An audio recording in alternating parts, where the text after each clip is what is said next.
베이징 대학 학생들에게 한반도 남북한이 통일되는 것이 좋으냐 아니면 이대로 분단 상태가 좋으냐고 물으면 어떤 대답이 나올까요?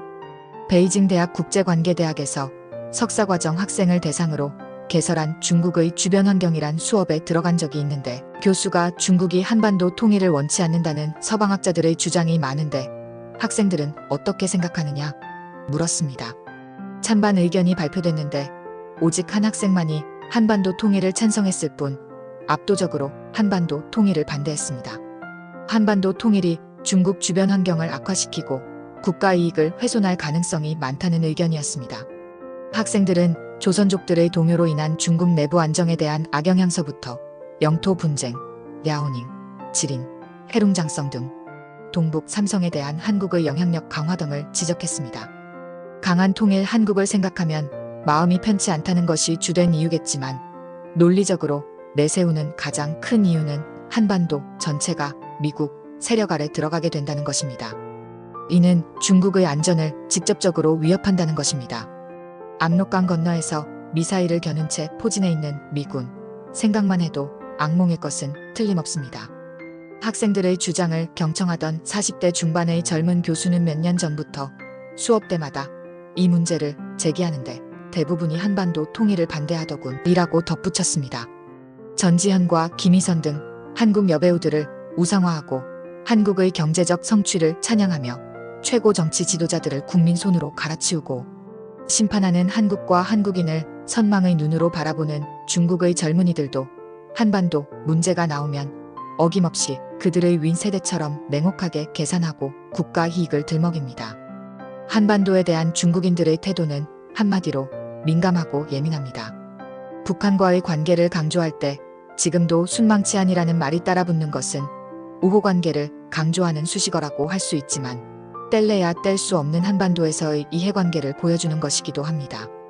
순망치 아니란 이가 없으면 잇몸이 시리다라는 북한과 중국을 이빨과 잇몸의 관계로 비유한 사자성어입니다. 중국의 정책 결정자들과 지식인들은 랴오닝성, 지린성, 해룽장성 등 중국 동북지역 삼성에 대한 역사가 빚어놓은 깊은 콤플렉스를 갖고 있습니다. 한반도 문제는 이와 연결돼 있는 뇌관 같은 것으로 중국 국내 정치와 불가분의 관계가 있고 그만큼 예민하게 대응하는 측면도 있습니다. 최근 북한의 핵개발과 관련 중국이 적극적인 역할을 하고 있는 것도 한국의 역대 대통령들이 머리를 조아리면서 중국의 역할을 부탁하기 때문이 아니라 중국에겐 그냥 놔두고 볼 수 없는 자기 발등의 불이기 때문입니다. 몇 해 전에 베이징 대학에선 동북아평화와 한반도라는 국제학술대회가 있었습니다. 이 학술회의에 참석했던 중국 전문가들의 논지는 우리가 상상하는 것 이상으로 북한에 대해 강경한 입장이었습니다. 북한은 협상용이라기보다는 정치적인 목적 등으로 진작부터 핵무기 보유를 시도해왔다고 강조하는 이들이 대부분이었고 미국이 북한의 핵개발 시설을 공격하는 것만이 유일한 해결책이라며 사실상 중국이 이를 허용해야 한다는 의견을 제시하는 학자도 있었습니다. 한 발표자의 대북한 강경론에 대해선 도를 넘었다고 생각했는지 제2분과의 사회를 맡았던 초대 주한 중국 대사 장팅에는 발표자께서 대단히 솔직하게 말씀하시는군요 라는 말로 은근한 견제의 말을 던지기도 했습니다. 이날 발표자들은 외교부 산하의 국제문제연구소, 공산당 중앙당학교, 사회과학원, 공산당 대외연락부 등에서 나왔고 개인적인 입장이라기보다는 중국의 대표적인 국가연구소와 정부 싱크탱크들의 입장을 대변한다는 점에서 중국이 느끼고 있는 북한 핵 문제의 긴박성을 체감할 수 있었습니다. 직접 당사자인 한국인들은 별다른 절박감이 없는데 비해 오히려 중국 측에선 몹시 급박하고 위험하다고 느끼고 있는 셈이지요.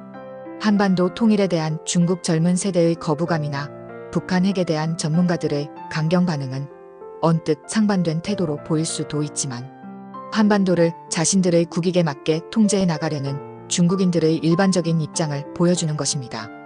중국인들의 이 같은 생각과 태도를 어떻게 우리 입장에서 설득하고 우리의 이해와 일치시켜 나갈 수 있을까가 고민이지만 미국과 중국 사이에서 우리의 과제는 그리 쉬워 보이지만은 않습니다.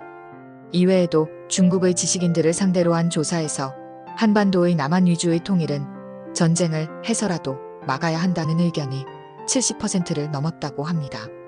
이 결과는 위의 글과 맥을 같이 하는 결과로 보입니다. 이 글은 잠시 보수와 진보를 떠나서 우리의 국익을 위해서 대중 관계에 있어서 어떻게 대처하는 것이 올바른 길인지를 서로 논의해봤으면 합니다.